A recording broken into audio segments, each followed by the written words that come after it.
Oh, nice. With a big stack of them. All right, we're live on Twitch and YouTube. So we'll have to come up with some more questions for Quizbot. I can transfer them to the cards. Because I found the old ones. Let me see. Yeah, there aren't very many here because I think all the ones we asked already got tossed out. Anyway. But I do have Quizbot now. So oh my god. Alright. Alright, Matt. Let me listen.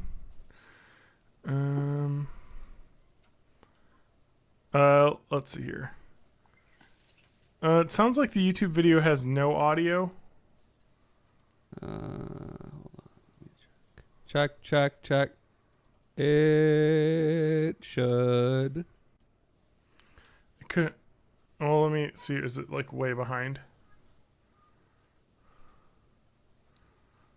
You said we're live on Twitch? Yeah. Okay.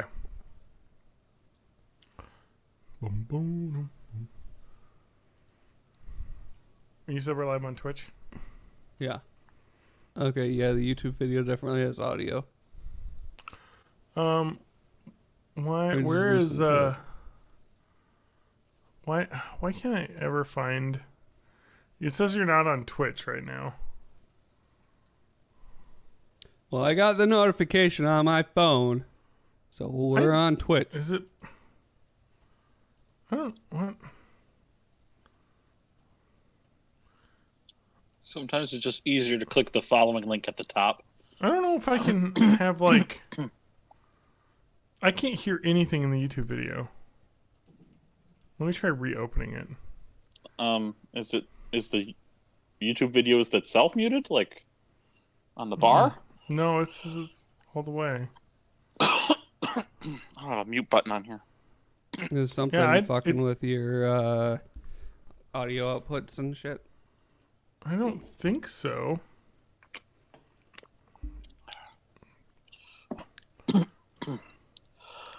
Playback devices. Freaking phlegm.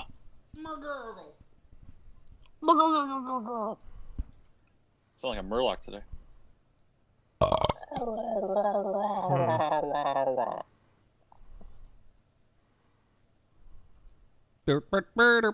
Yeah, apparently I can't hear anything.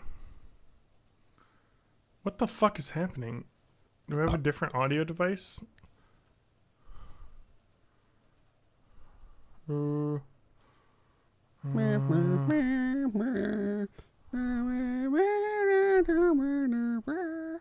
I'm gonna disable. Alright.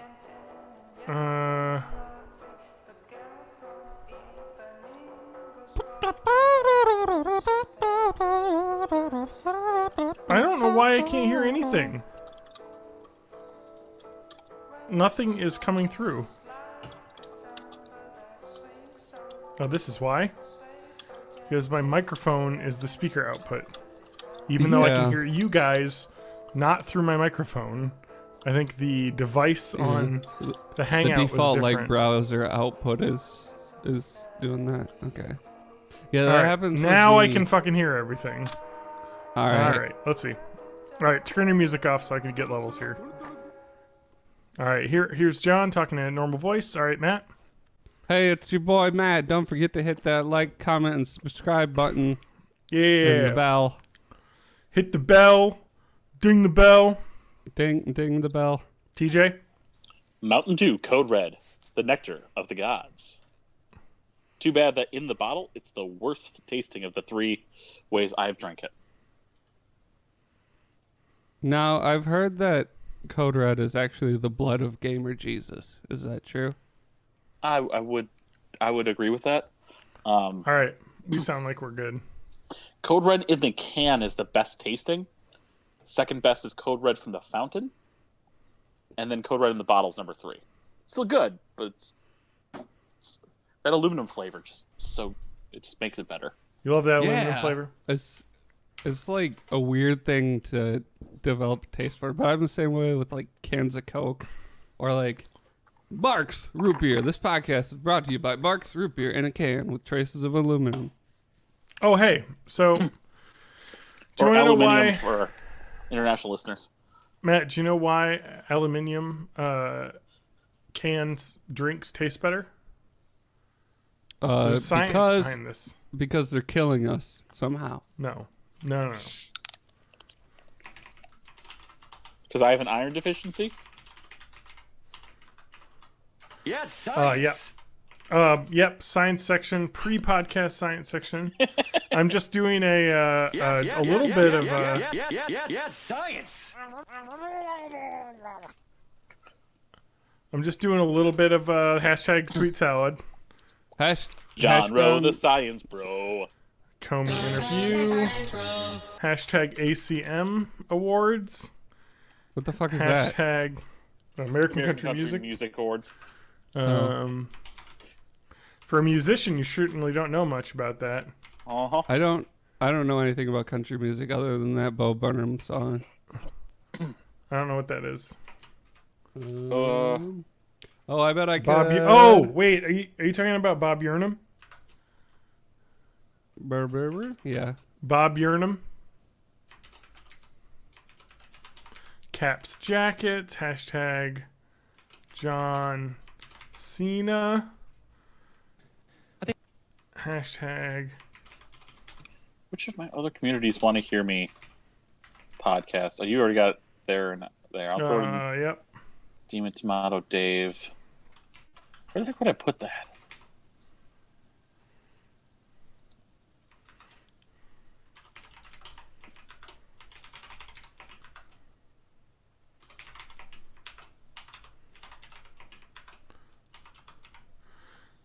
Hashtag. All right, that's enough hashtag salad. All right.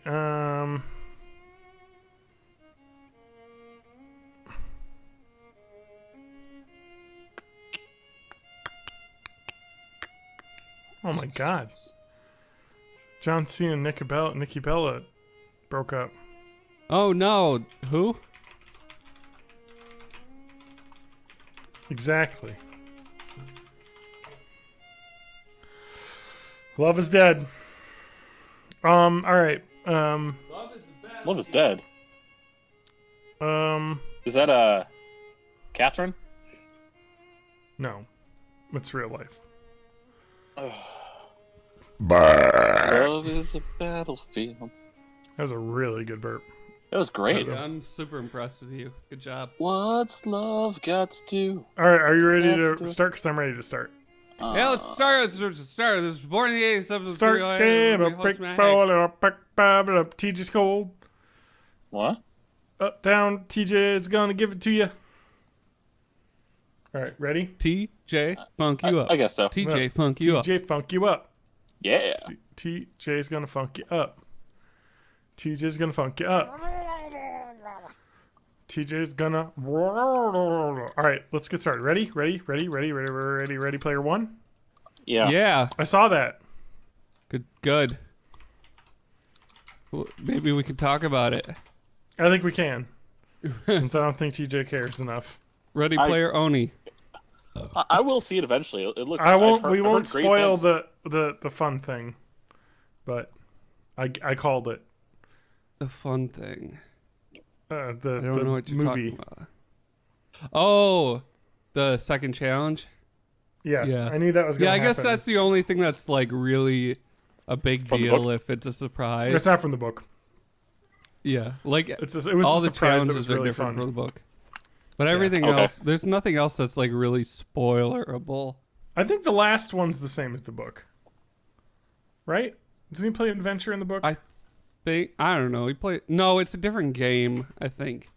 Oh, I think it's the Sword Quest game that they mention. Well, yeah, it's like in the book, it's all like a lot more just standing in front of an arcade cabinet playing a game, and I get why that won't translate well to a movie. Yeah.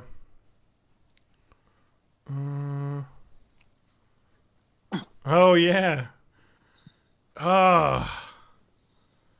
There's some awesome shit in the book.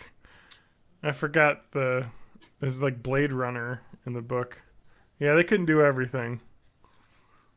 Yeah, one of them is an arcade. Oh, it's the first one was an arcade game, and I think it was Pac-Man? No, it was something Joust. like that. The first one was Joust. That was it. Yeah. Yeah. Anyways, this It's is actually born kinda- in the 80s. Episode Hey, 308. Mechagodzilla is in the book too. Yeah. Mechagodzilla, we need you in on here. Yeah, the Easter egg is adventure. The final thing. But there's like the Monty Python stuff as well in the book at that point as well. Anyway, literally any of your nostalgia gets hit in that fucking Yeah. book it's all because of it's it. everything. All right, let's get started. And with that, I welcome you to Born in the 80s, episode 308. I'm your host, John Dangereux, joined by my co-hosts. Hey, it's your boy Matt Haig. Like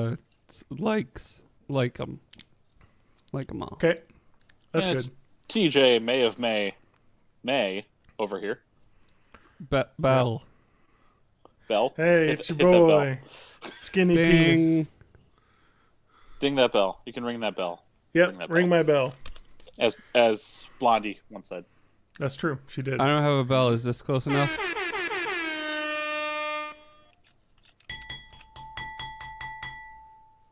That's close to a bell. So, John, you were gonna explain to us why stuff out of cans tastes better, and you never did pre-show. So now it's part of the show. So, welcome to Can Talk with John. Yes, so it's Yes, science. so they misspelled car talk one week and they made this segment Can Talk. This is bad. Well, I guess we're stuck with it now. So. Yeah. Yep. We got to give them a show because, we named it once. And that's one of the unwritten rules of NPR is once they air a show, they got to do 100 of them. So now in the first episode of Can Talk, I'm going to explain everything about why aluminum cans are the ideal liquid storage container. At least in most cases. So if you have anything that's particularly like super acidic, your cans probably aren't the best. They still do wine in cans. And you can do that, but it's like a little bit more You can. tacky. Yeah, you can. Yeah, I 'cause think people I've don't actually like it. seen wine in cans making a comeback now. Okay. It's So the showing reason up why- more. So the reason why cans are so good, and I know you had mentioned, you said there's just that like a little metallic taste, which isn't probably from the liquid in the can, because there's a liner in the can that should be protecting it from the aluminum, but there isn't a liner on top, so you might be tasting the metal, a little bit with the liquid. Like, A little bit of the tab. Oh, Yeah, a little bit of the that's tab up there. So you get a little bit of that tab, including a little flavor onto your soda as you drink it. But the key is the enemy of colored liquids is UV light. And so this is why if you ever have a beer in clear glass bottles, or like Heineken, for instance, tastes skunky because UV light is getting in and kind of breaking down the molecules in it, because light is like if you put a sheet up against a window, it'll fade over time because light is hitting that and destroying the color particles and color molecules and whatnot. I don't know, it's much more complicated than that, but it is the fact that a can inside is completely closed off from any sort of light getting in, so it stays fresher longer. That makes sense. Yes. I don't know why, why does Corona still do clear bottles? It's just such a clearly bad idea. Ha, It is clearly. quite- I didn't even mean to do that. Matt, you've ruined Can Talk. I didn't mean to. It was an accident. No, but it is totally why cans are the inferior or the superior container for stuff, because it doesn't. I mean, there are lots of things that can be in clear bottles because they don't really get affected by light as much, and there really honestly isn't going to be that much of a difference in the normal shelf life. It's not like it, I mean, if you kept a soda for years, it would be. Have. Yeah, well, I know I have. I've done it before. I drank a soda that was 3 years past the Best Buy date, and Yes. I did not finish that soda. Oh no, because it'll just kind of get destroyed, and it's more than just the light doing it, but light is not good. This is why like they talk about like paintings need to be kept in like, you know, rooms with like the correct type of lighting so that it Control doesn't. humidity. And they'll have like Yep. UV protection glass on those and Yep. stuff. Yep, over everything, because it's just it's no good. You don't want to get that light on there because it'll fuck everything up, because light is our enemy. And I think, as all of us sitting here at our computers know, that light Yes. is the enemy. Yes. We will blot out the sun. Yes. So yeah, no, that's it. It's just simple as light. So stuff will keep in cans better. And the fact that, and then some people say cans are sealed twice because they have like a double seal on the aluminum is closed, the metal is closed, and the plastic is also, the coating is also sealed below it. So it should be double protected from any air getting in, whereas like a bottle cap is just the plastic seal with the crimp. So you have a higher chance of escaping. Plastic bottles are more likely to leach a little bit into the liquid, right? Like, Yeah, definitely plastic is. I know that's like a huge thing that people are like worried about, like BPA, you know, and to them I say yes, but BPA isn't going to be leaking into your drinks if it's in a bottle that has bisphenol A in it, because it shouldn't be leaking because it's been treated. But the reason why it can be bad is if you reuse a water bottle multiple times, then that seal can break down, especially if you put hot liquid in it. So it's kind of like, don't reuse water bottles unless you're going to keep it cold, or you know they're BPA free, or just don't buy plastic bottled water because it's really bad for the environment. You know, just get, you know, get a bottle, use the tap. I used to have a sweet like stainless steel water bottle. That was pretty rad. Nice. Those are cool. Those, I guess, are like fairly environmentally unfriendly to manufacture. But oh, really? But if you reuse it a bunch. Yeah, that's the thing. It's like the longer you have it, the better it is. Yep. So if you can find like an old one, that's the best way to go. Yeah. Or just get one and keep it for 20 years. That is a really like, that's like a thing you need to like drill down, is it's called reduce, reuse, recycle in that order. You want to reduce the amount you're using, reuse what you can, and then recycle what you can't reuse. That should be the last step. So yeah. Yep. Plastic is bad. And going back to the can corner stuff, recycle your fucking aluminum cans. It costs more money to extract more aluminum from the remaining veins we have than it does to recycle what we got. That's true. Yeah, and we can't get aluminum anymore because there's tariffs. So it's recycle. Yeah. That's how that works, right? Yeah. Oh, also, the other thing I want to mention too is, especially with beer, the light is the biggest problem because it's a fermented drink and it has all sorts of stuff that's gone on to make it the flavor complex. And the key that you want is to keep that in like a brown bottle, which is supposedly the best for protecting UV, which is why so many beer bottles are brown, basically. Yeah. That's why they have that color. So for beer specifically, it's a pretty volatile mixture, and theoretically it's bottled at like peak optimal tastiness. So you're just like racing against the clock to try and prevent any further change before it gets. Yeah, that's why they mouth. have like That's why I believe it was Bud Light, or I can't remember who it was. They had the born on date on the bottle. They wanted that. So I think that was. Make sure you know when the beer was made, so you know, because beer lasts about 3 months or so before the flavor starts to decline noticeably. Not in my house. No, definitely not. You shouldn't be keeping beer that long, I'd say. You know what though? I have you ever had Tecate, Matt? I have, but it's been so long I don't remember what it tastes like. We had WrestleMania. It was a couple weekends ago. I think it was last Sunday. Yes. Yeah. Yes. Sunday. Yeah, whatever. Time is Whatever, fucking flowing by right now. I think it was. And I made tacos and I bought Tecate because it's my favorite of the Mexican beers. I like it more than Modelo. So I have a bunch of Tecate in my fridge that needs to be drunk up.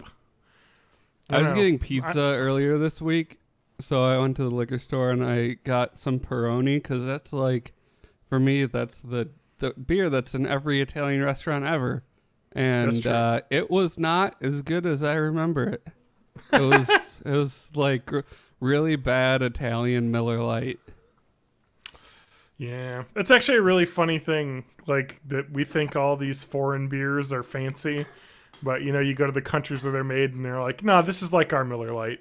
Like this is not a fancy beer. In Europe, Stella is like the trashy beer. Oh yeah, because it's Belgian. It's not even German. You're like, but this is just it's they call those I forget dirty what the Belgians. I believe I forget what he said. Oh fuck. God damn it. What's the name? I don't remember. Fuck. He called it wife beater, I think, because it's what the people in the white wife beaters, the whatever it's called. What's the actual term? Tank top. Yeah. Not the non-horrible sounding version. Thing. Yeah, the white trash in England. I think the politically correct term is person beater. Yeah. Let's not go into politically incorrect terms like last week. Oh. The episode still hasn't come out, but I do have it edited, and I came up with the name, which I want to share live on this podcast because I'm so proud of the name of this episode that is coming out probably tonight after we are done, or tomorrow, since it's edited. It is we if you remember correctly, we talked about curing incels by connecting them with elderly who are alone. We talked about how it would be like Meals on Wheels, and so this episode it will be titled Born in the 80s, episode 307, Meals on Wheels and Chill. Good. Which I thought was too clever to not share because I appreciated. I was like, what am I going to call into this? Like politically correct stuff? Yes, or last week. What do you mean? I don't know. You mean politically incorrect stuff? I'm just worried that I said something stupid. Oh, you didn't. I said it. Okay. It was all me. It was all the bad words about. It was not bad words. They are historical words. They're bad words. Let me not beat around the bush. These are words you should not use. But I think in the scale of racism, it's more on the low end, and because they're kind of like 1800s terms that nobody uses anymore, so it's kind of like, okay, that's a weird thing to say. Anyway, that's what people say on Reddit because that's what Reddit is, and that we did a Bowels of Reddit last week where that came up. So of course, anyway, no. So let me just get this out of the way because we talked about it before. I saw Ready Player One this weekend on Friday. Oh, I saw that too, like 2 weeks ago or a week ago. I don't remember. It was hard to find. It was Really? not on a lot of screens because a lot of stuff has come out since then. That Rampage movie. There was some sort of fucking bullshit Blumhouse zero budget horror movie. It was like Truth or Dare or Die or some bullshit. I don't remember. Truth or Die. What the fuck is the name of this movie? I'm so close, but it's like a Die Truth or Dare Truth. horror movie. Dare to die for the truth. truth. Dare to die. Let me Dare see. another day. I'll go on the old. You only dare once. I'll go on the old Rotten Tomatoes. It's just called Blumhouse's Truth or Dare. They didn't even try and go for a funny name. Well, that's probably because Truth or Die is a movie that came out in 2012. Yeah, and A Quiet Place also came out. Yeah. Yeah, I heard that's really good. Yeah, I heard. There's a crazy monster chasing people. If there's sound, and then John Krasinski stares at the camera and just goes, does his little Jim Halpert smug. Yeah.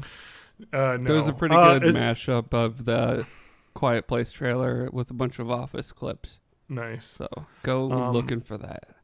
But what it sounds like is John Krasinski has made his mark here, as this movie currently with top critics has 100% Rotten Tomato with 39 reviews. Wow. Yeah. John Krasinski, Jim Halpert from The Office, directed this and starred in this movie with his wife, and he also co-wrote it. So, yeah, they just basically made their own production house. Yeah. I guess John Krasinski has been directing movies a little bit. He executive produced that Manchester by the Sea movie. What else did he direct, though?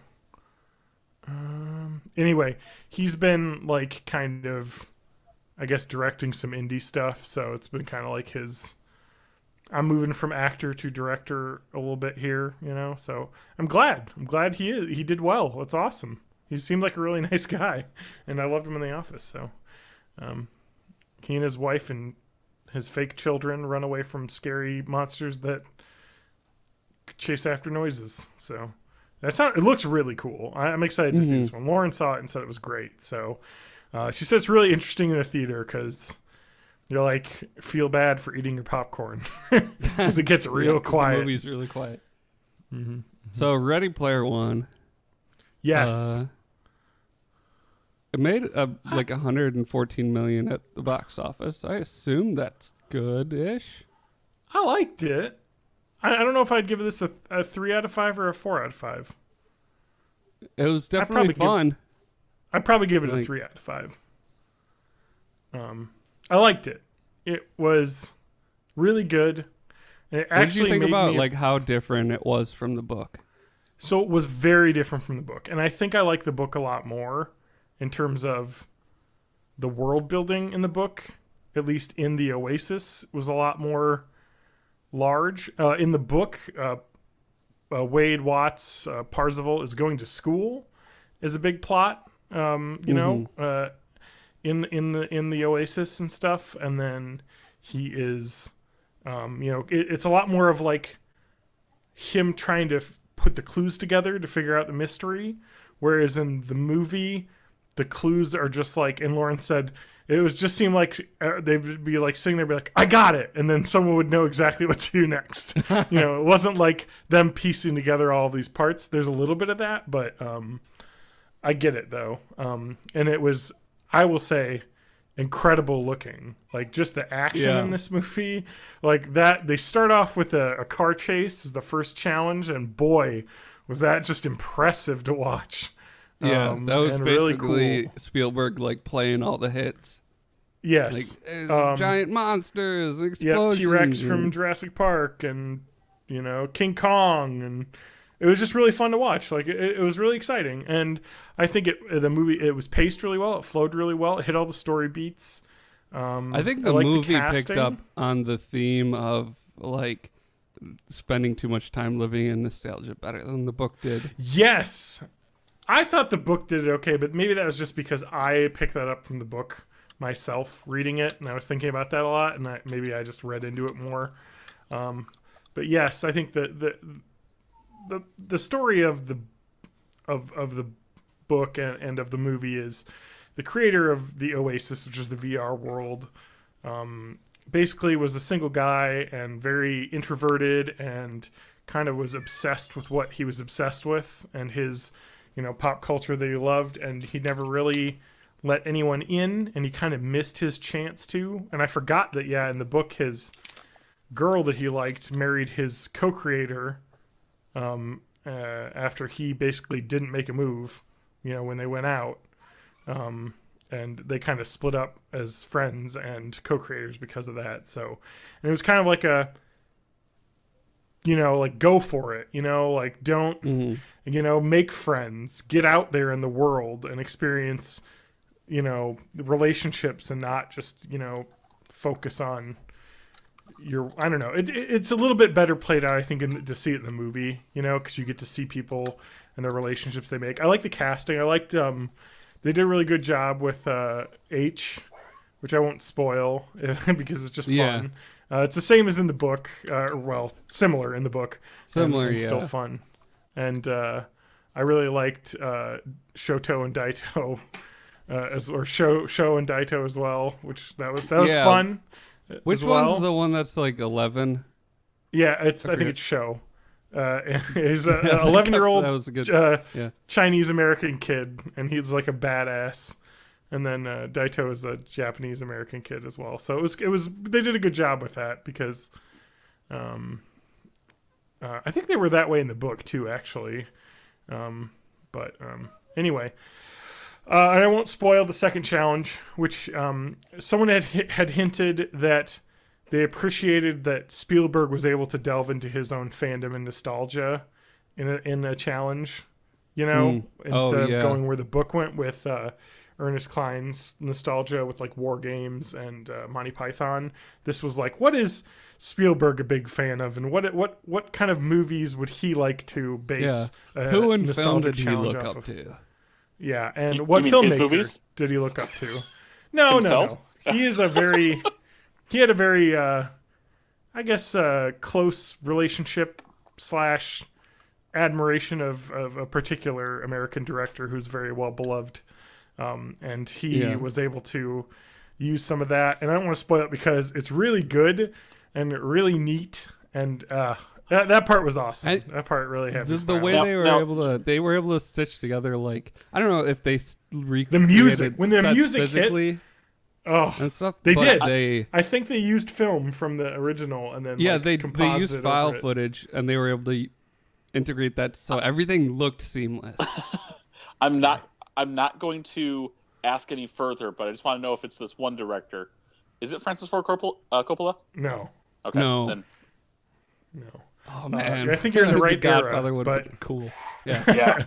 Yeah. No, not Godfather. But anyway, it was a joy, and I guessed it too. I didn't want to find out, but I guessed it because I had heard someone said it was that, and I knew Spielberg and this director who kind of co-directed a movie after he died.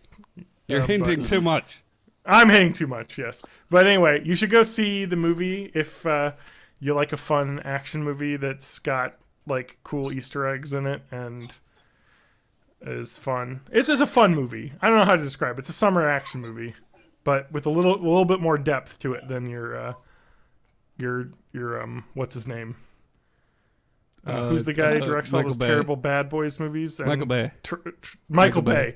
Yeah, it's like a Michael Bay kind of fun movie, but directed by Steven Spielberg, so it's like well put together. So it's like a Spielberg movie. Yeah, basically. Yeah, it's like and like the fun kind of Spielberg, not like the Schindler's List kind of Spielberg. Yeah, it's he like really Schindler's has List, two speeds. Yeah, so the second challenge takes place in Schindler's List. I'm kidding. No. It's like I have to remember all the names on the list. Okay, And then just Halliday turn was into a big Wolfenstein. fan of these. Oh God, Halliday was like an alt writer and Yeah. Yep. was just a huge fan of Nazis. I think this is probably closer to a Munich. No, I'm kidding.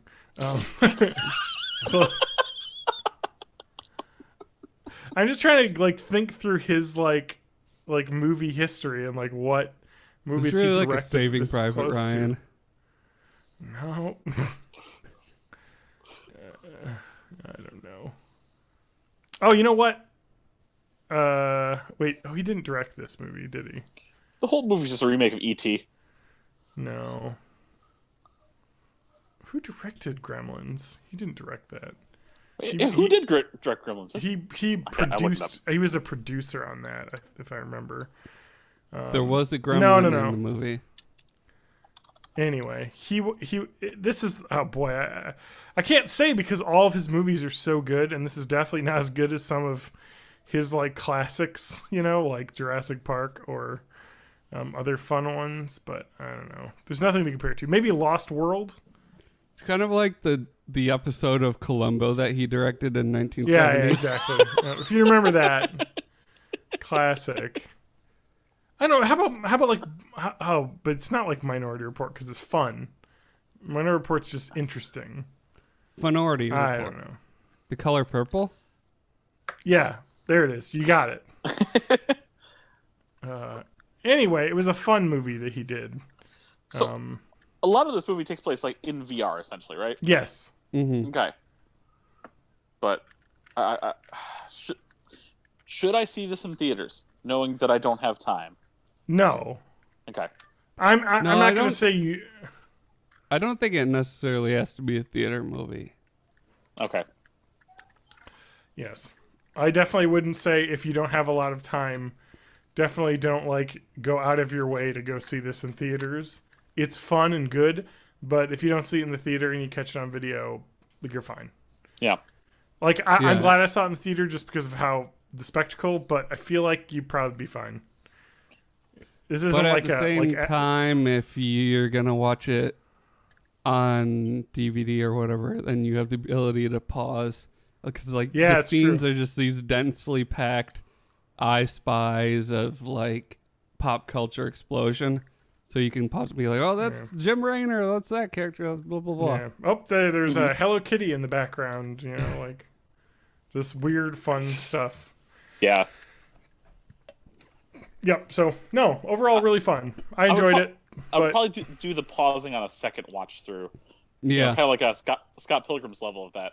Oh god, that movie's so good. Yeah. Oh, that's because Edgar Wright is a really good director. I need to watch that again. Yeah. Okay. So that's Ready Player One. All right, TJ, what have you been up to? So I'm going. I've been messing with my Verve account because I no longer have Crunchyroll nor Funimation. I have both. Verve, VRV? VRV. For $2 more per month, you can get access to both of those. Well, $2 more than one of those services. You get access to both and a bunch of other weird crap. And I'm going back and rewatching some stuff. And since you're talking about a movie that basically takes place all in VR, I'm watching an anime that takes place all in technically a VR space. I'm rewatching Dot Hack Sign. Dot Hack Sign.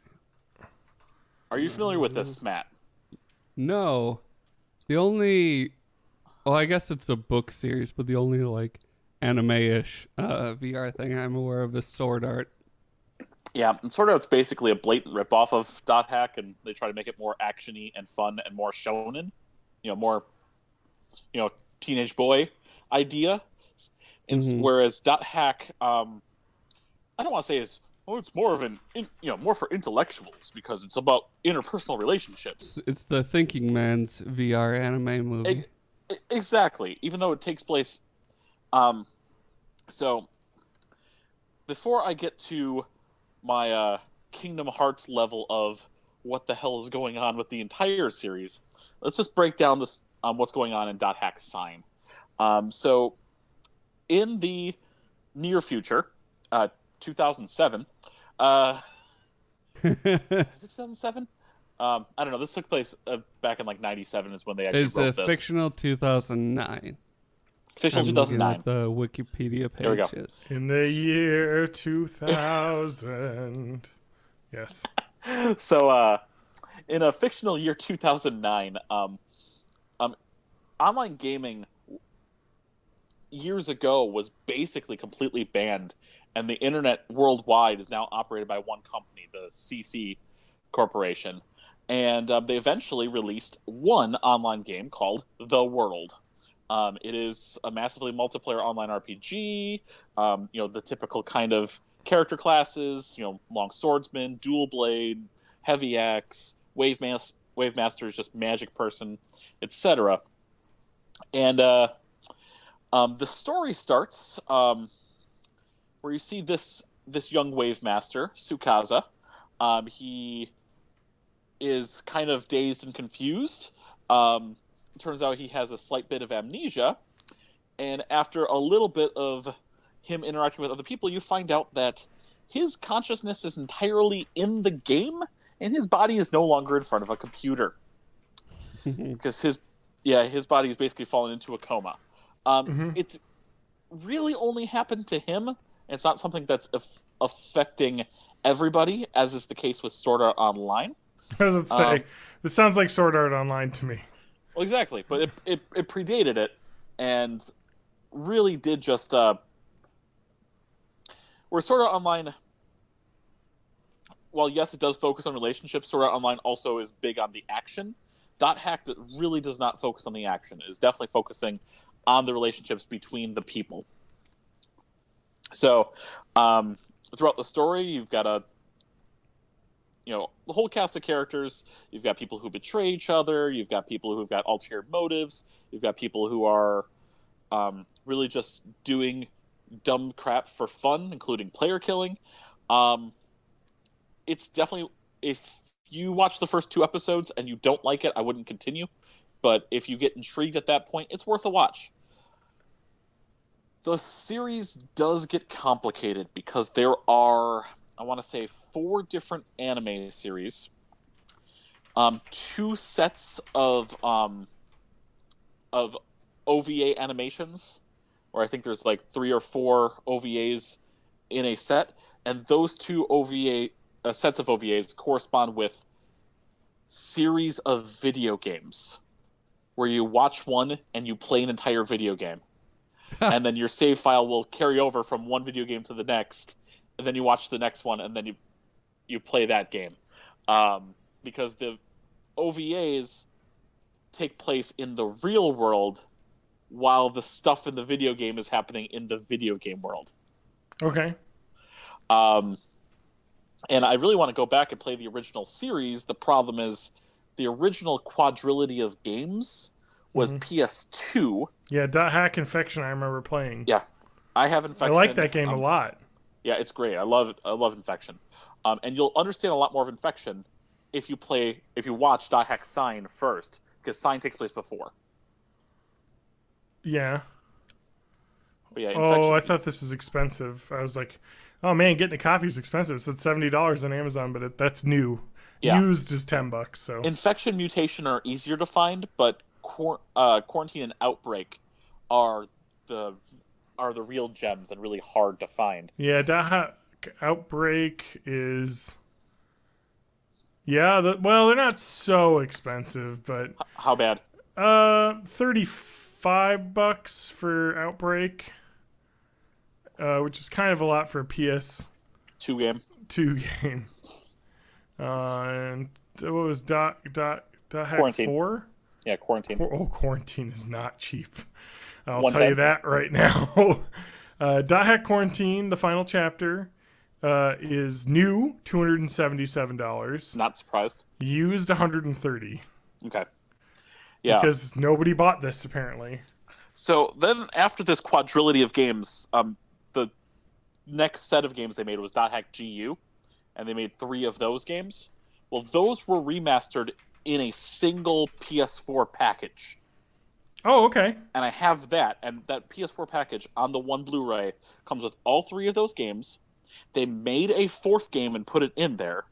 It came with all of the OVAs that are attached to those games. They added a cheat mode if you just want to play through and just get through the story of the games. And I'm hoping that if this is successful enough, they'll re-release the old quadrilogy on PS4, because I want to finish that story. But I doubt it. This is insane. I'm just looking at like old games, and prices have gone up a lot. Yeah. This made me think of an old 360 game, which I played. I didn't play very much of it because it wasn't great. But Lost Odyssey, remember this? This was the Ooh, yes. Music by or directed by some Final Fantasy dude. Yeah, I forget who directed it. Regardless, brand new copy, $72. I think I got this thing for fucking $10 at Best Buy on clearance. About a year ago, it was free with Xbox Live Gold, so I have that. I can play that on my Xbox One. Nice. But the crazy thing is, looking at this used, it's $30 on Amazon. Mm-hmm. Like, what? Man, I'll sell that fucking game. Like, it's also a 3 or 4 disc game. Yeah, it is. I have all of them. it just kind of blows my mind at like how some of this stuff, like 360 games, are worth money, and like I'm like, I'll sell my copy of Lost Odyssey and make $30. Like I could get it digitally, like you said. Like, why do I need the fucking copy? It's not something I cherish when I have a hard copy of. Yeah. Anyway, it's just kind of crazy. Like, especially like looking at Super Nintendo games, like because of like I think speedrunning has gotten so huge. Like, Oh yeah. although a lot of times speedrunning you want the Japanese version, you know, to do that, and those are expensive. Yeah. Looking at so I was looking at one that I know is super expensive. Super Mario RPG. 80? No. 40. It is 60. Okay. I paid, I think, $20 for this like 6 years ago. Games are kind of ridiculous. Like, Got one more point in my little anime corner because I hit the yes. I hit the Funimation side because I've been watching this one dubbed, but I've watched 2 episodes of a different one on the Crunchyroll side because Persona 5 the animation is starting to release. Yes. So episode 1 came out not yesterday but last Saturday. So for people listening on the audio podcast, that would have been the 7th. And then episode 2 came out yesterday on the 14th. So what is that exactly? Is that like it's an the animation story? retelling of it's animation retelling of the game. Okay. And Not like the Persona the Persona animes are done really well. There is a supplemental thing called Persona 5 the Daybreakers. And that just kind of takes place in the middle of the entire story. But it's something not fleshed out in the game. Yeah. Well, I don't know if I want to play the game or watch that. I think I want to play the game. Play the game. You gotta play the game first. Okay. I need to get through that. I was like, today earlier I was trying to think of like, what I want to play a game. Like, I want to play a game, like, get started, and I was like, you know what, I'm going to buy The Witcher 3 on my computer. Because I bought it for PS4, and I think it was on sale for $20 on Steam this weekend. And I was like, and it was the Game of the Year edition with all the stuff. And I was like, I don't have the stuff on my PS4, and heck, those DLCs are like $20 a piece anyway. So, and then it wasn't on sale today. I guess the sale was just Friday and Saturday. So I was like, well, I guess not. And I tried to get my 360 controller to hook up to my computer, and it would not hook up. My wireless dongle kept installing itself in my computer as a Texas Instruments calculator like connection. So like something's fucked up with this thing. It's not sending the right information to my computer for it to plug and play. So I bought it. I just ordered another one on Amazon. I was worried too because I was like, fuck, am I shit out of luck with this? Because like they definitely aren't making those 360 adapters anymore. And I've got like a bunch of these 360 controllers still, and I don't feel like buying an Xbox One controller and dongle. Nope, Amazon had them for $23 and like 5-star reviews from the seller. So it's like, these are like the legit, you know? So I was like, all right, fine, $20. I don't have to buy a fucking, because I think the Xbone X one is like 50 or something, but it comes, or 60, and it comes with a controller or something like that. And I got way too many of these 360 controllers laying around. So yeah. Did you watch any of the animes I suggested? Not yet. Although I do want to finish Fooly Cooly. I know I just started that. Okay, it's 6 episodes, so I know. I'm get through it pretty quick. I'm an episode and a half in. Okay. So that's 25% of the way done. Okay. I can suggest the other ones you suggested? the anime Was that in the, Castlevania on Netflix. Discord? I do want to watch that. It's only like 4 episodes. Oh, Yeah. actually, they make the adapter for the Windows for the Xbox One is actually just a little like USB stick. Yeah, it plug is. in, and it's more expensive still. It's $25, but if you have one of the newer version Xbox One controllers, there's Bluetooth built into it. So if you have any sort of Bluetooth dongle, yeah, I don't have Bluetooth on my computer. Well, I bought Bluetooth dongles years ago, so Yeah, I know. The worst part about this that you're showing me is that earlier today, I was like, "Can I hook up my PS4 controller?" I don't think does it work through the USB or does it have to go Bluetooth? it can work through USB. It requires a little bit Okay. of stuff. Well, Okay. I know Because I know these don't I work know it through the can't- adapter that's USB. correct. But I know it can work through USB because we have a controller tester at GameStop now, and we connect with USB in order to get those working for Okay. PS4. So Okay. try it out. I got the dongle coming, so I'll just use my 360 controller when I get it. Yeah. And the worst part is you hold that thing up, and I just realized that I think I threw out my old. I had like a netbook laptop that was ancient from like 2008. I bought it, and it was like kind of falling apart. And I think I had a USB dongle on that. And I don't know if I took it off before I threw it away. I think years ago, like 3 or 4 years ago, I got 2 of these for $5 Yeah, on Amazon. They're whatever. I know. I need to check. I feel like I would have taken that off, but maybe I didn't. And but they're cheap as hell. Like they're like like you said, you can get them for like $5-10. So yeah. Anyway, but I like the 360 controller. Like it just works really well. I think I like the PS4 controller more for holding, but like I got so many of these around, like I got to use them for something. Yeah. And until I get another computer in the basement or a TV in the basement, I'm not really going to have the 360 or PS3 hooked up. I think the second TV will be the like 360 PS3 TV. And I've got this Amazon Fire TV that I removed from the TV that we threw away. Because I had my first HD TV I ever owned, I threw away on this move because it worked, kind of. Oh yeah, I remember that. Yeah, it just flickered after it was on for about a half hour, and then sometimes if you turned it on and off enough, it would stop flickering for a while until you like let it cool off. So I was like, you know what? This thing is a fucking piece of shit. It's only 42 inches, and you can buy a new like 32-inch TV for like $160. So a good one too. I'm like, yeah, I'll just buy a new one if I need one. So random question for you, John. How many PS4 controllers do you have? 3. 3. So I could spare one for my computer.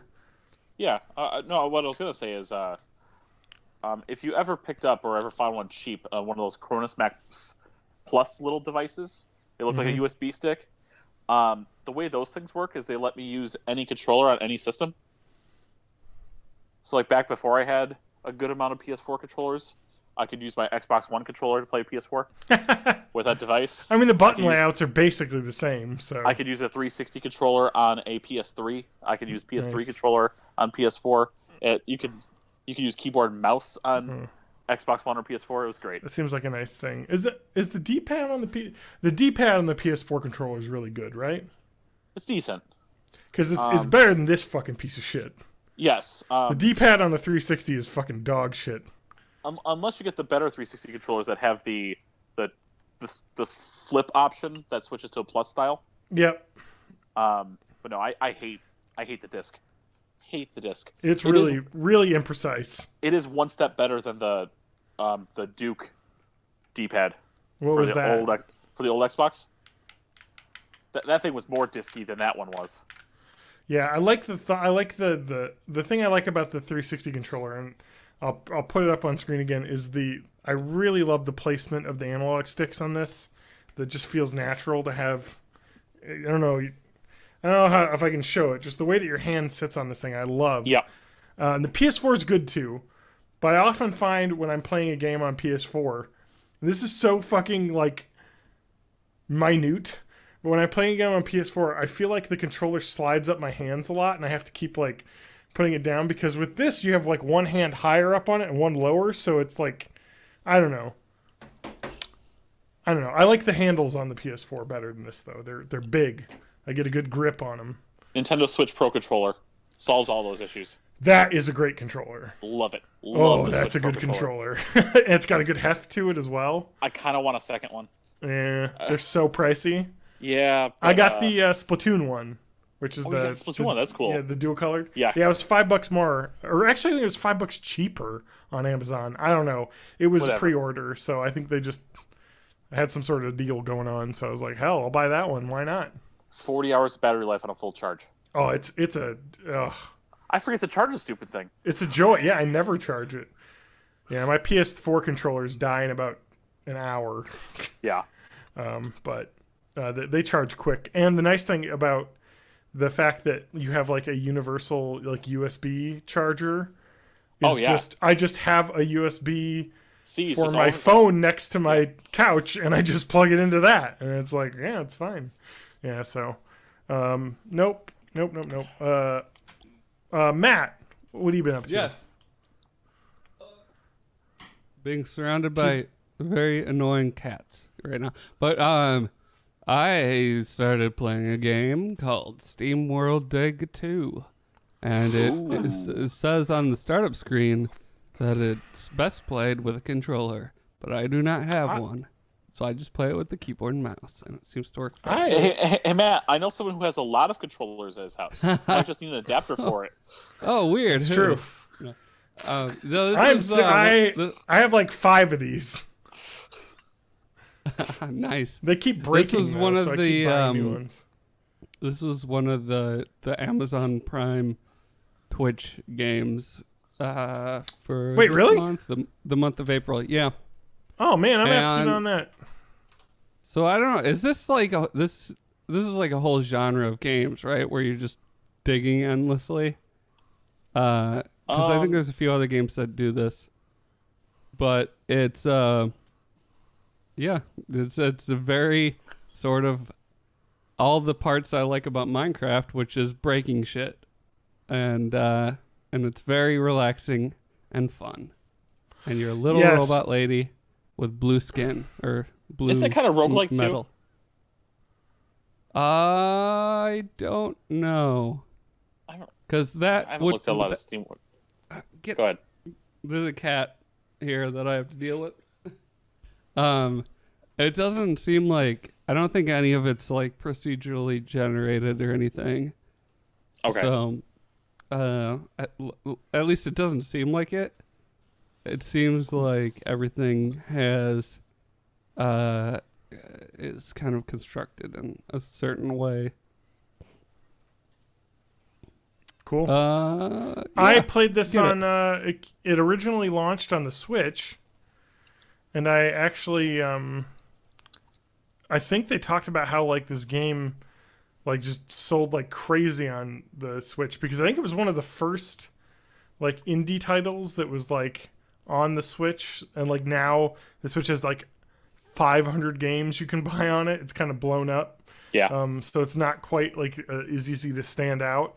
I really like the first one, which I think I got for free on PS Plus a while ago, and I like that a lot. And then I saw this came out. It's $15. It's a really simple game. It's just like go out, dig, find stuff, bring it back to town, sell it, upgrade your equipment, go out and dig. Yeah, and I think what's great about it too is that it's that kind of like Minecraft, like find, collect, upgrade loop. But there's like challenge rooms with like platforming challenges or boss battles that kind of add like some extra, like when you'll find like a room and it'll be like, all right, go through this room and get the loot to like the cog or whatever it is to upgrade your like, stuff, and those are fun too. And I really like. I think I have it set on like newbie mode, so this might not be something that's on all the time, but my map will show like a little check mark over a cave entrance if I've collected all the secret stuff in there. So I don't like, I'll know when I have all the stuff and I can stop wasting my time looking around. Yeah. No, it's a really good game. Like, was that this year or did it come out last fall? I think it was last fall. I think last fall, yeah. Yeah, because I probably would have put that. Well, I don't think it would have made my top 10 list because, 2017 was pretty fucking stacked with awesome games. But it would have been an honorable mention at the very least. I don't even remember looking back if it was in my top 10. Yeah, it may have been originally released in September 2017. Okay. on the I think I got Nintendo it released. eShop. Yes, I got it like the release weekend. I think it came out. I'm gonna look at my top 10 list from 2017 and see if it was on there, because I can't remember even. Let's see here. SteamWorld Dig 2 it was number 8. All right, yeah, I liked it a lot. Really good game, and it's a good length. Yeah, it was great on the Switch because it's kind of easy to like just play a little bit, explore a little bit, do like one run down in the mines and collect stuff and come back up and then take a break. So, Yeah, because it's like saving every time you fast travel back up, right? Yeah. Or is it just saving? Because there's no save button anywhere, Yes. so I figured it's just periodically doing something. Yeah, it's constantly saving. So, it's a good game. Oh, I don't know, Matt. Matt, I feel like I hear some noise, some. Oh, weird. What kind of noise? Is there like, buzzing noise going on right now? I don't know. Is there something wrong with like the electronics or? Oh my God! Oh no! Oh boy!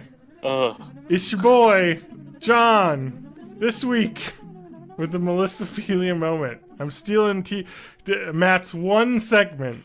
It's my one job I'm not. on the show. I'm not. You're taking it from me. You can turn the bees off, because I wanted to use this to introduce a new thing that I've become. You know, we talk about the bowels of Reddit. Maybe we'll get into the bowels tonight. I don't know if we have enough time to do both. There's usually time to end up in the bowels. It's usually time to get up in those bowels. But I actually found, and I didn't find this. My fiance found this Reddit, and it's her like favorite new Reddit section. It's called Reddit r/that happened. And I think it's like a conjunction of like memes and like her other favorite Reddit, which is r/old people Facebook, which is just really bad Facebook posts from old people. And so that's what this Reddit is. It's finding the truest, 100% accurate and true things. I saw the Joel McHale show on Netflix with Joel McHale. Actually created a segment for this Reddit now where they do a reenactment of the true story that's from That Happened. So I'm excited that this has been picked up. But let's talk about this one. Where the Redditor says, found this gem on a video about a woman rescuing a bee. Here it is. I saved a little bee from water. He was curled up and floating on top of the water cup under the lid. I worked on him for like 15 minutes to bring him back. And sure enough, he slowly came back to life. He ended up over 30 miles from his hive. I fed him sugar water, and he slept in my room for the night. I'd like to mention that it's a female bee, if it's there, and not a male bee. But whatever. I fed him some sugar water, and he flew out my window.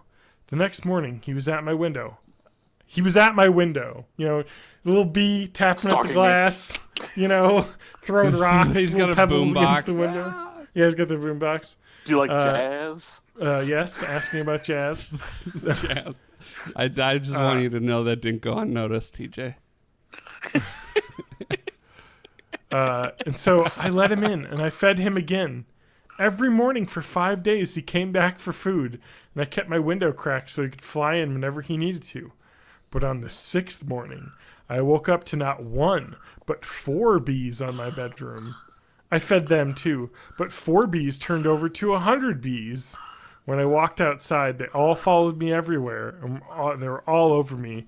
It was pretty awesome to make friends like that.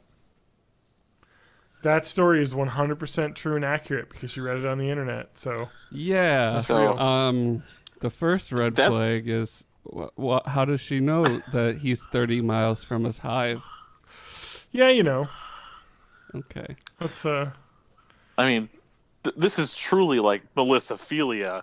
Oh yeah, this lady was like fucking this fucking bee. And then 100 bees turned into a man made of bees, and that man came into my bedroom at night. And he sounded like sweet Jerry love to Seinfeld.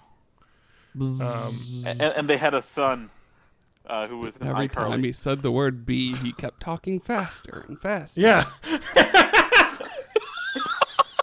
And then every time he said bee, the song "We Are Number One" played, and Oh no. All right. Let's find some more because there's some good stuff here and that happened. Yeah.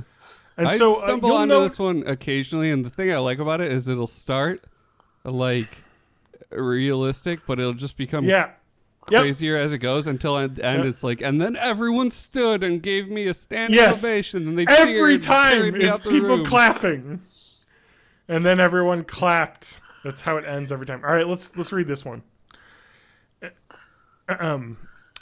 One time in high school, a teacher called me a she. So I said, "I'm actually a boy, miss."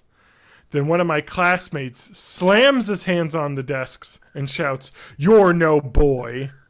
I turned around to him. He said, "You're a man." I turned back sheepishly smiling, while all my male classmates cheered and shouted. My teacher simply smiled, apologized, and the lesson continued. I'm thankful for that moment in my life.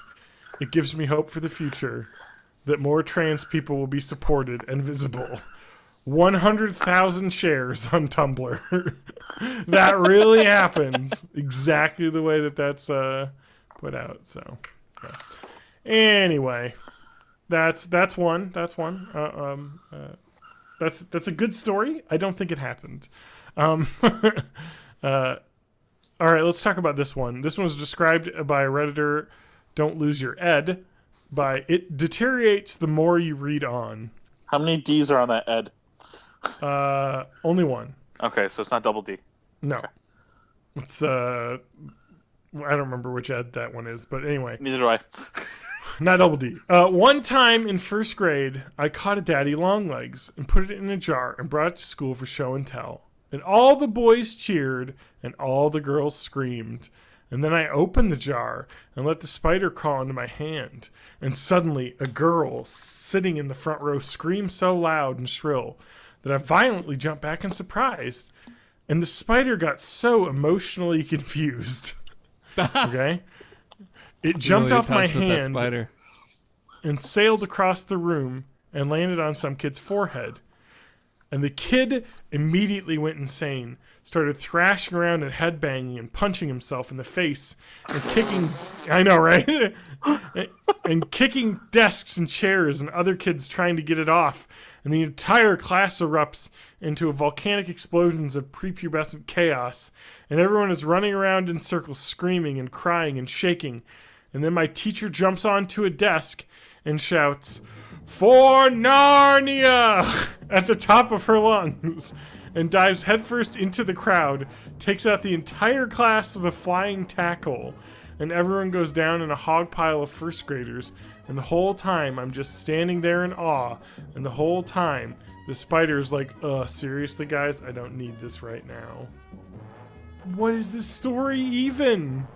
It's a nice little creative writing class. This reminds me of The Simpsons. Somebody had to express some imagination.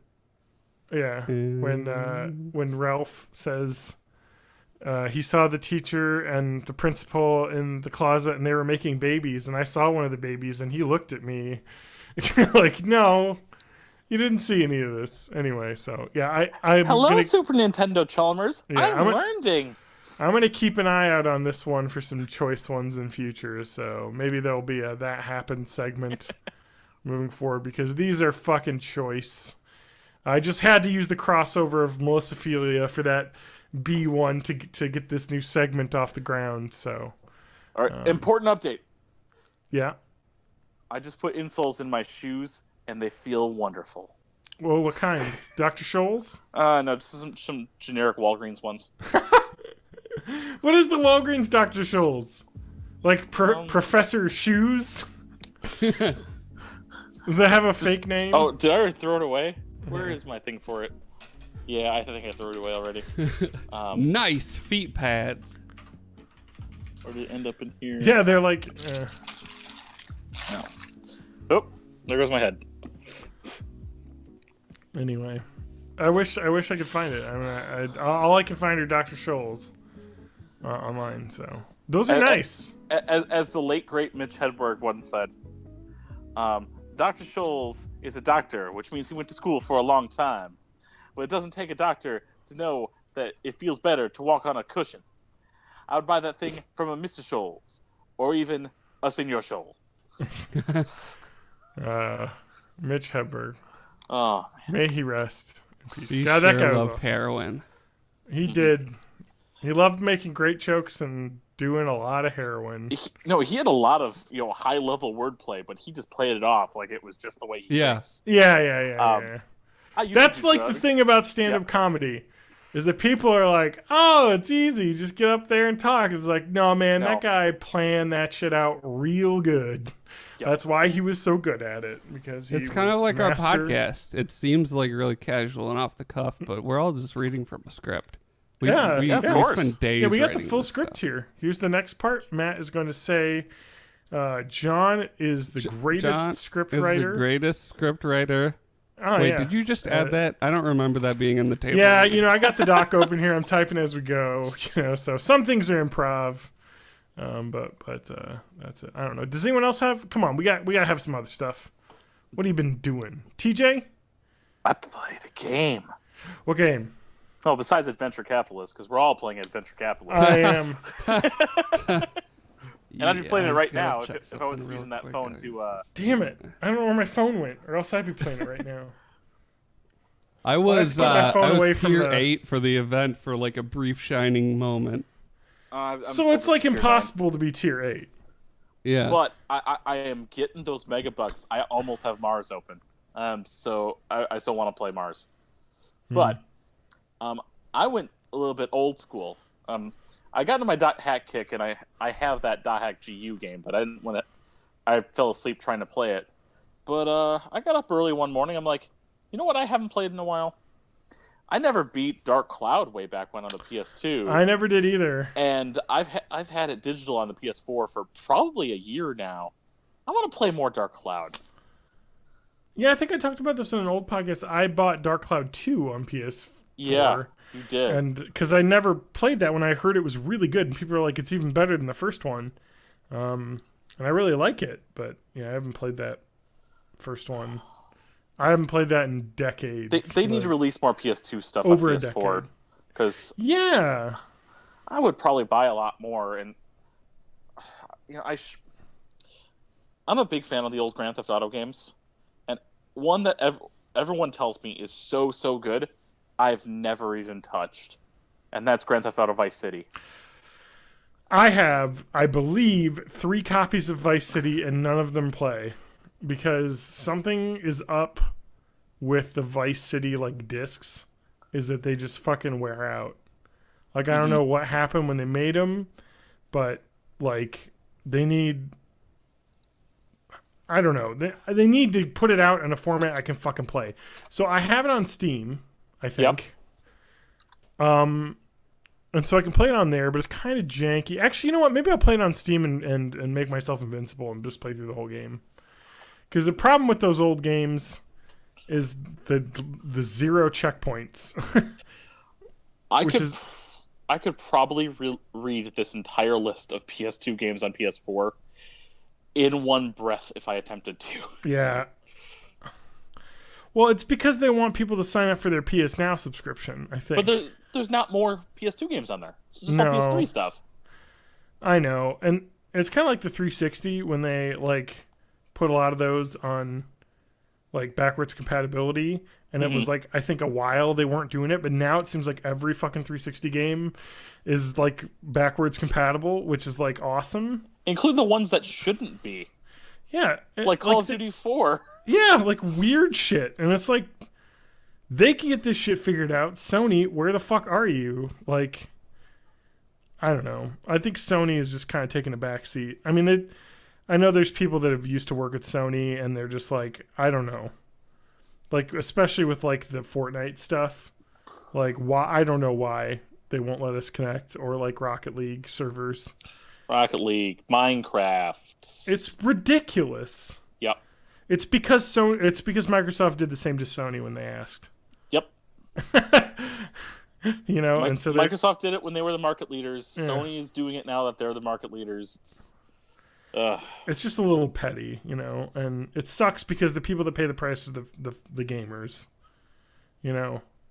The people aren't going to be like, oh, I can play with PS4 people. I got to buy myself an Xbox One. No. You know, like, they're just doing this because they can. You know? Ooh, they're going to do the Summoner games. Summoner and What? Summoner 2 are coming to PS2 and PS4. I don't know what that is. They're RPGs from PS2. Okay, I don't remember playing those. Apparently Star Ocean Till the End of Time is on there as well. That's been on there a long time. Almost a year now, but Yeah. I'm really surprised because Star Ocean Till the End of Time used the PS2's pressure-sensitive face buttons. Are those not existent on the PS4? No, those aren't on PS3 or PS4. Oh, I didn't even know. I just Yeah. assumed like they carried over every upgrade every generation. No, the pressure-sensitive buttons, only a few games required them. Like I know the Bouncer did. Oh yeah, I But, played The that game. bouncer. The Yeah. bouncer. It's one of the first games I bought for my PS2. Me too. That was, like, such I a- bought it at that a was such- Sam's Club. That was such like a bait and switch though, because it was like, this is the Final Fantasy people, and they're like, yeah, it's not at all like any of those games. It's an RPG 3D fighter Yeah. with really bad voice acting. Yeah. Yeah, Well, that was a lot I of agree. PS2 It was games. awesome. I know, but when you were like a kid, you like everything you bought was like, no, this is great.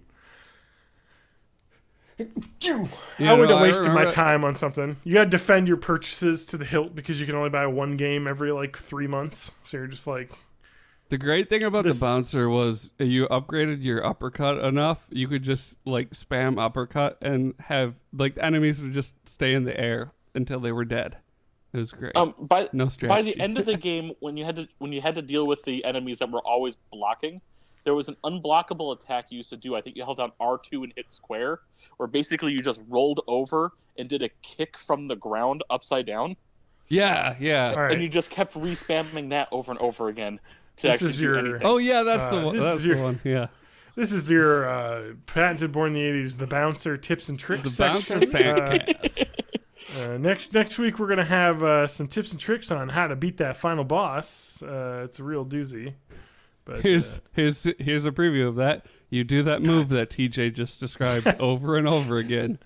Yes. do you guys remember on PS2 getting the like demo discs from Yes. like Yeah. PlayStation Underground? Mhm. They would have like the fucking trailers on them. They'd have like video segments where like they had like designers, and then they would have like here the tips and tricks section, and like it'd just be like a video of a guy being like, all right, to beat this level in Jet Moto, you got to use this shortcut.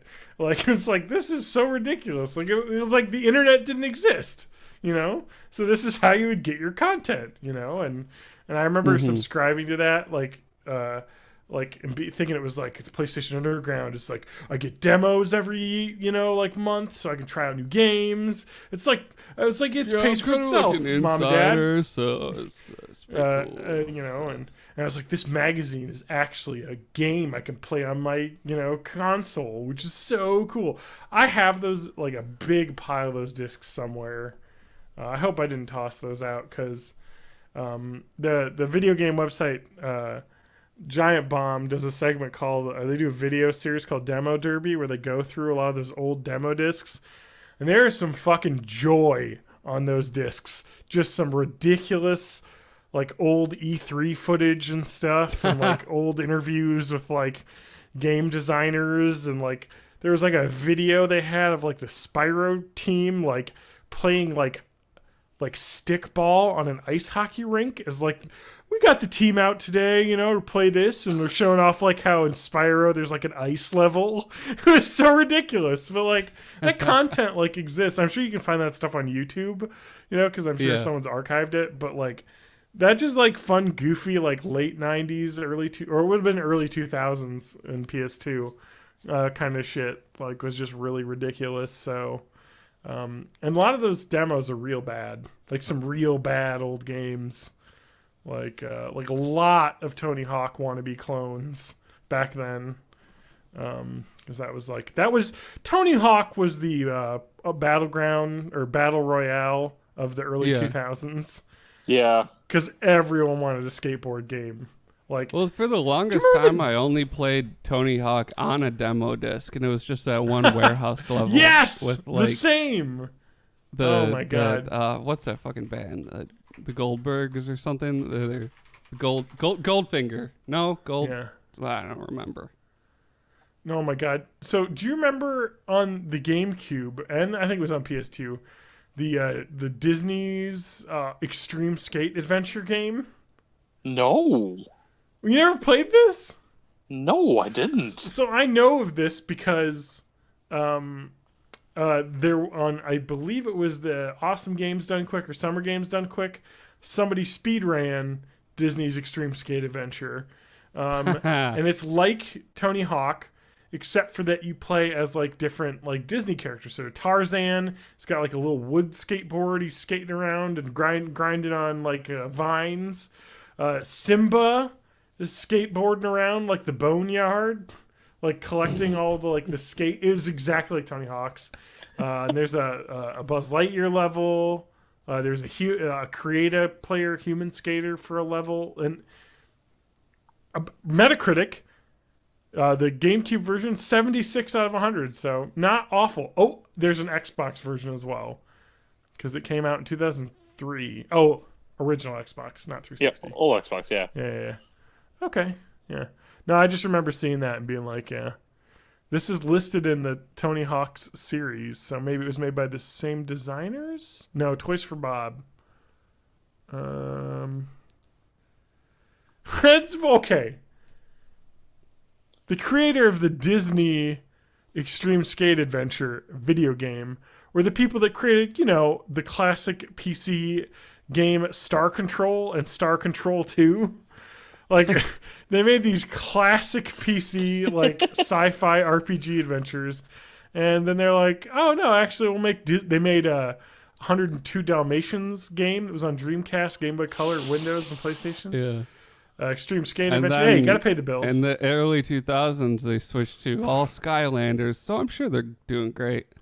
Yeah, you know. Well, actually, they are doing great because they recently put out... or they're putting out the Crash Bandicoot Insane trilogy on the Switch. They're doing the port work. And they are putting out the Spyro Reignited trilogy. So, good for Toys for Bob, you know? They've been doing some juking with what they're working on. I mean, I haven't seen a game since the, 90s that was an original IP that they created. You know, they've been doing a lot of Spyro, Skylanders, a couple Madagascar games. You know, like, but that's Tony cool. Hawk's Downhill Jam. You know what the best part about those old demo disc videos, though, will be like a guy like interviewing someone about like the fucking 102 Dalmatians, Puppies to the Rescue, and he's like, yeah, I think the mechanics in this game are pretty unique. You know, we like wanted to come up with some really, and it's like this fucking terrible game they're just trying to like defend, you know, and it's just like, yeah, It's always funny to see, like, we think it's, really awesome. And I think gamers are going to really like it. And it's like nobody played or bought this game. Like, so, yeah. Good old Toys for Bob. I can't believe it, though. That's how you fucking stick around as a company. Since 1989. Still in business. You guys keep talking. I'm about to have a liquid explosion. I'll be right back. Oh, God. All right. Too much soda. All right. I found a Disney's gone. Extreme Skate Adventure ROM in case that's something you're interested in. I just the speedrun was really fun because it was like really technical, but like really fast because it was like it's like Tony Hawk's where you have to collect all the letters, like find the secret areas and like for each level, and so it was just like trying to like route the fastest way around the level to collect everything. It was actually really a good speedrun to watch. Let's see here. What else we got on the dock? What else do we got here? I feel like I have to also get a water. Matt, you gonna be? No, I'll wait for TJ to come back. I really need water. I ran out of soda. In my well, you can go and just cut out the silence from the podcast part. Oh, we'll have like a break? I guess. Is that something you could do? Can you edit audio?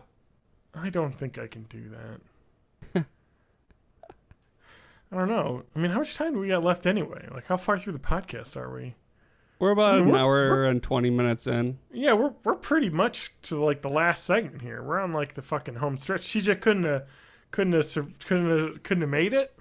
Well, you know, he's getting up there in years, and as you get older, true. you can't hold it for as long. That's true. I understand. You know, what's going on?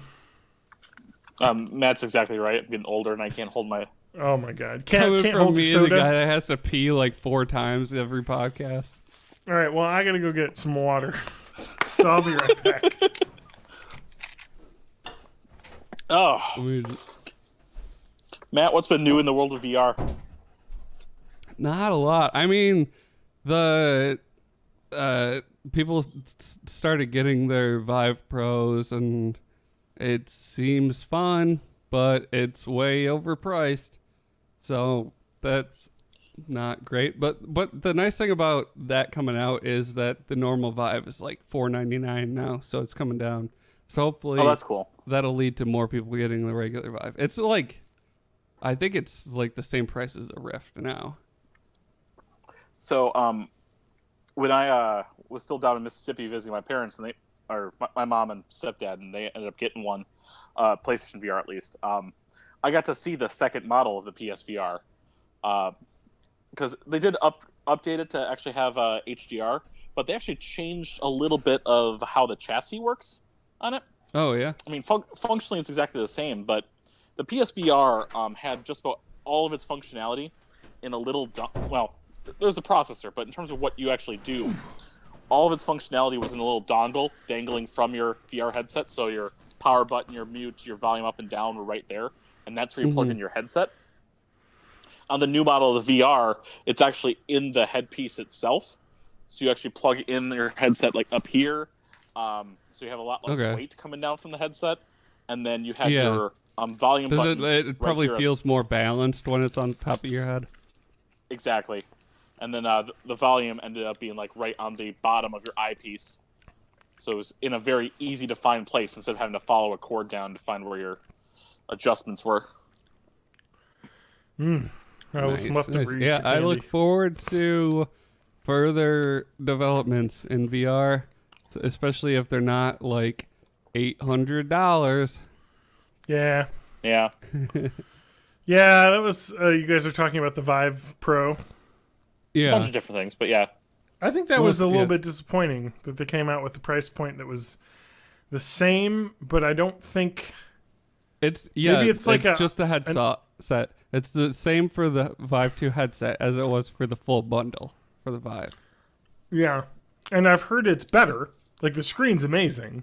Yeah. Like in it and like it's and the built-in headphones are like nice, and that way people can design with a consistent headphone setup, you know, and but it's just like, man, you couldn't make it a little cheaper, you know, just for the headset after hopefully having the it out price for will this come long? down quickly. I mean, the original Vive price came down when that came out, so I don't know.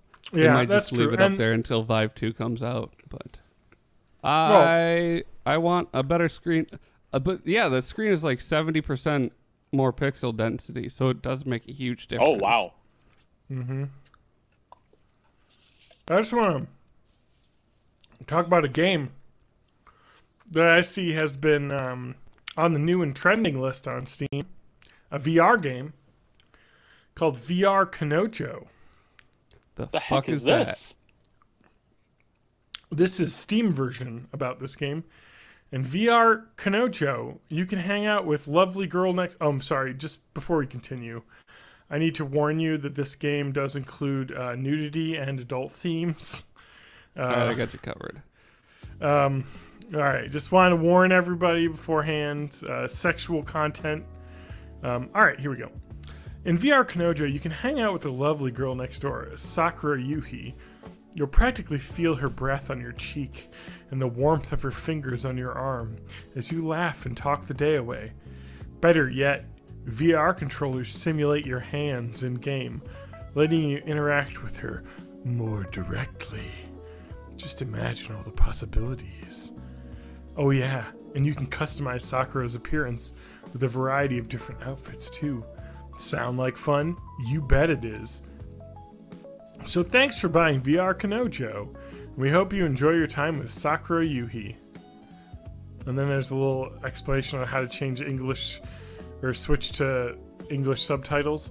This is made by the Japanese developer Illusion, who people may know as the developer of many eroge games, if you would call it that. The erotic visual novels and other games. So what are the names of some of their work? Just so I can avoid it in the future. Yeah. Let me just check my Steam library. No, I'm kidding. This is the first game they put out on Steam. I think they sold directly from their website before. It's pretty typical, yeah. Sexual content, nudity, FPS. What? So what? You can shoot people first person in this game. No, I think you're not it's just shooting bullets. Game.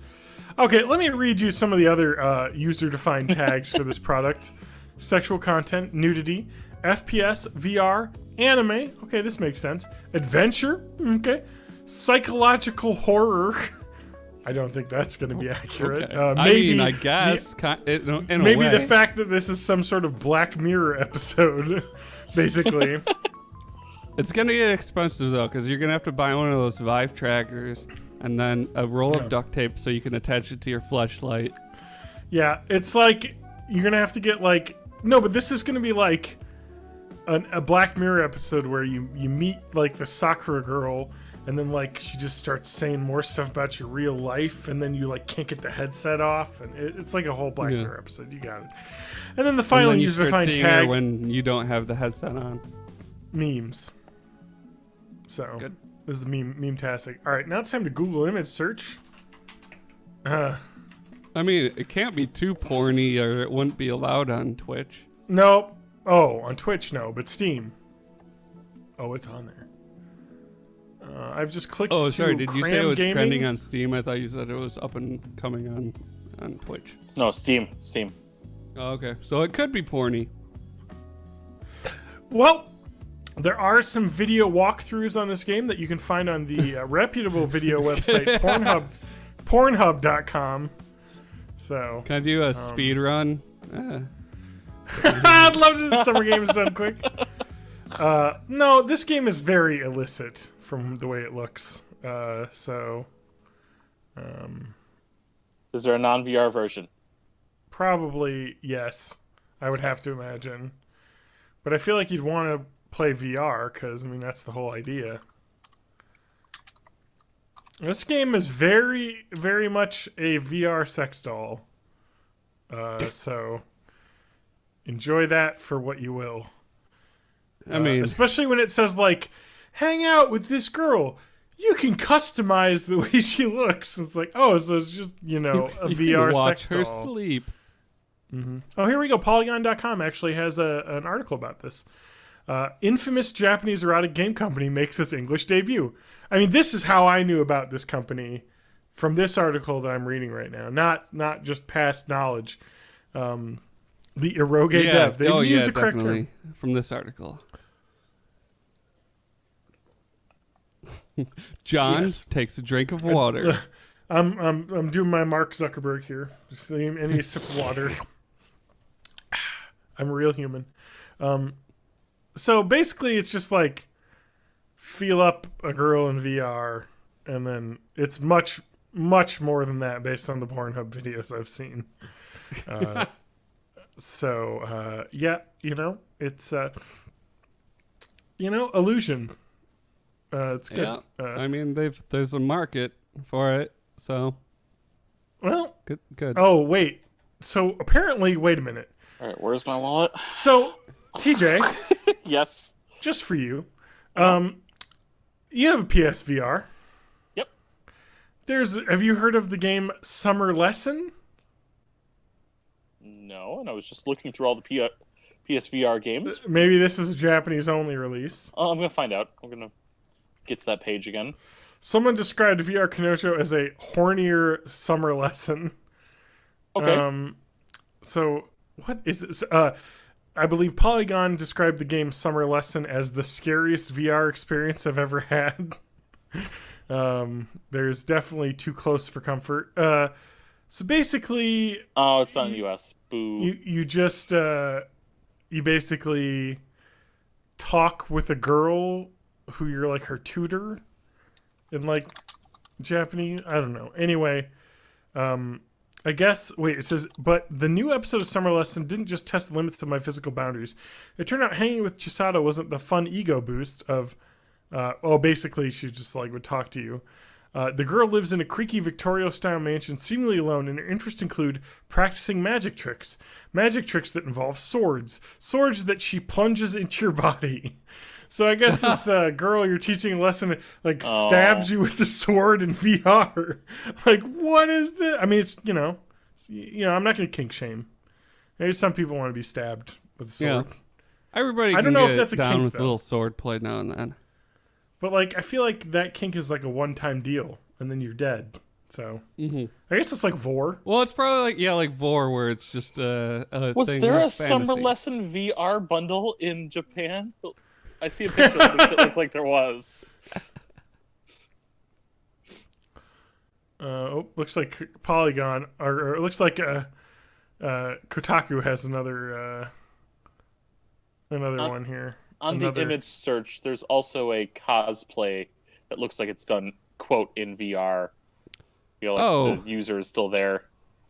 So, at the end of the article John was reading, it mentions that the developer Illusion is also known for such titles as Rapeplay. Oh, yeah. That's unfortunate. That was an unfortunate game. That's supposed to be pronounced Ra-Palais. Yeah, come on. It's Japanese. Yeah. That's not the way it's capitalized. Oh, man. Let's go to Rapley and read the Wikipedia title. Game is open-ended where two possible outcomes of the game is the main character dies. Black ending. Kimura impregnates either Manaka or Aoi and decides to keep the child. What? I don't know if that's my sex game where you want to have a child. Here, characters. Oh no. I think that is the game like actually have rape in it? Or is it just named that because it's just a Japanese name? I don't know. I'm not going to touch this game with just a 10-foot Control pole. F on that Wikipedia page. We're going you'll back find to it. the other game. Oh no, here it is. So Divisive was the game. An obscenely gross premise that Japan's then Prime Minister protested its released, and Japan later banned eroge, so erotic games that that had rape in them are banned in Japan. So this game was very, very infamous. So there you go. Hey, so you can play though, its spiritual successor. No, I'm kidding. From the looks and the content in this game, this girl is very into hanging out with you. So there's that kind of situation. So anyway, so I mean that's naturally where we thought VR was going to go. So yeah, I mean that's why VHS beat out Betamax. Yep. Whatever It's porn just better. adapts to it, that's the technology that survives. And there's a lot of VR porn. There Yeah, sure You see it is. everywhere. Mostly Yeah, I in do. VR. That's true. That is probably the best place to see the VR porn. Is in VR. And hey, people that run websites, 360 videos are not VR porn. Stop mislabeling your stuff. No. Oh God, You're TJ's seen It's something. gonna ruin me. What? Adventure Capitalist is also on consoles. Yeah, I knew that. I believe it's on PS4, right? It is. I just went to the free-to-play thing on the store right now. I was just looking for some random other things maybe to pick up. 'Cause Oh, I already have Frozen Freefall on my Xbox One, which is really just Bejeweled with a Frozen skin, you know, Elsa and Anna and whatnot. I've got Onigiri, which I've played a little bit of. It's like an action-based World of Warcraft. But Adventure Capitalist. Oh, VR Kanojo's latest DLC is Bathroom DLC with Nice. baths. So, you know. Anyway. That's Well, I you think know we what? should end this episode so we can stop talking about this, and I can go back to digging holes in an imaginary world. And I need to craft weapons to get my guy stronger. Also, this game originally was as released was the sex was pixelated. It no longer is because it's not in Japan only. Because in Japan, they pixelate all that shit for some reason. No, your genitalia is pixelized when you're born. Even Japan pixelizes genitalia even in not video. Like in you know what I mean? Like, so if there were scenes in a game, like let's say like the Machine for Pigs, the sequel to Amnesia Dark Descent, there's male nudity because you're chased by some creepy like dude. It's got his dong hanging out. That'd be pixelized in Japanese by default, like unable to change because they just it's a fucking weird. It's weird. That country is very conservative in a lot of ways when it comes to nudity. You know, boobs are cool though. So, Yeah, they sure are. Yep. Thank you, Matt. I'd show mine, but it'd get us banned from Twitch. That's true. Too hot. Oh yeah, the Deep V Club has to end because of Twitch. So you know they put out those streaming rules that were sad that they had to be as specific as they were, but we all know from Twitch / IRL there was some stuff going on. But you can find me Pink when I'm not Sparkle's IRL doing streaming, alright still. topless. You can find me on Twitch. No, you can find me on Twitter, John_Danger, or you can go to the website borninthe80s.net. Is where you can find all my shit. Matt put out a song, which I forgot. I have to attach that to the last Yeah, episode. do it. Yeah. It's I a will. really good song. Many people have told me that it's the greatest thing that they've ever put into their eardrums. It's Many good. people have said I shared it on Twitter before Matt did. that. Yeah, I saw that, and that like actually reminded me that I should probably post it because I'm not on Twitter very often. I will say that looking through Twitch or Twitch IRL, there has been a huge change in the way people are dressed. Specifically, women doing "hey, just chatting" videos are no longer barely covered breasts. No, if I'm gonna watch women on Twitch, it's because of the game they're playing, or because they're making really cool stuff and creative. Yeah. And that's how you'd watch people, because Yeah. they're people. The only problem with that is that, you know, like we got 2,000 people watching this lady who is wearing more clothes than she probably used to when she was streaming, but drinking wine and hanging out. Come join us, 2,000 viewers. Whereas I'm sure if I scroll Yeah. down, they'll Hang be on. like, creating a bookshelf or a bird feeder or something and Wait, crafting. You it, know and who it's got hasn't 12 changed viewers. their look? Pink Sparkles. She's as Still cleavagey as ever, as of yesterday. Still, You know who Alright, did well- change their look? I got a haircut. oh, TJ got his hair harded. I really miss my hair being able to cover my eyes, and hopefully that will change soon, Okay. because they'll grow. I'm on Twitter at May84. On Twitch, I need one more follower for that 50. Come join me over there at twitch.tv/MayofMay. Just one more. Just one more. That's all I'm asking. Just a little bit. Just one more. All right.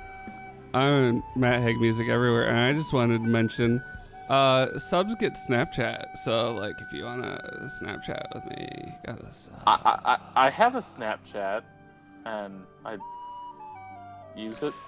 Hey guys, I'm just Twitch IRL. You can find me evening smoke session. Come chat and watch me watch some YouTube videos Will I vape? That's a thing. Oh, this isn't vape. This is illegal drugs. He is got a weed pipe that he's working maybe with. he's in a place where it's legal. That's not everywhere is Wisconsin. That's possible. This guy is literally smoking weed and watching YouTube videos of a YouTube video called "A Really Thick with 2 C's Suit," and it's literally just a bunch of like optical illusions and street art. This guy's just getting fucking blazed and watching YouTube videos of like, whoa, really makes you think. Ooh, look at this crazy art installation. I'm getting blazed. And well, you know, to be fair, he only has 200 viewers. But, you know, TJ, how many do you have? Come on. How many do we have right now? 4 or 5. He's drinking a Capri Sun right now. Capri Sun. He's dry mouthed, you know. You gotta keep an eye out. This is why YouTube and Twitch, like any service, is fucking dog shit. Because there's just gonna be people like, I'm gonna do illegal drugs in front of people, and they get 200 viewers because people just like to watch the dumb shit. Is it legal to just stream yourself watching a movie? Because this person is just watching a movie with picture-in-picture. Stream, I don't know, but you know that's what Rabbit's for. I mean, and you know, join our Patreon, and we'll have some custom rabbit things like once every 2 months. And we're not even talking about the dildo. I would actually love to do a video where we just hung out and watched YouTube videos, and just each of us would like throw one up in the queue. And anyway. We'll 580 blaze it. That's right. Patreon.com. Born in the 80s. Yeah, just search Born in the 80s for Patreon. You'll find it. There's links on the website everywhere. Yeah, we got patrons. Feel free to donate. And we'll start up an ASMR stream every third Friday of the month. ASMR? And if you want to see... Look at one of these weird binaural microphones that I see everybody has in their thumbnails. If you want to watch, see some good memes, mostly, I post mostly, fuck, I can't remember the name of the bunny from Zootopia. Hot pictures of her. I did that for a while. Anyway, no, there's lots of memes. Our Discord community is fun. You can find us. There's links on the website, borninthE80s.net. So that's it. Yep. See you later. Join our community. And that'll be it. Bye-bye. I don't want to be on the internet anymore. I think we should shut it down. I think the internet's Let's shut down the internet. We've done enough. Turn it off.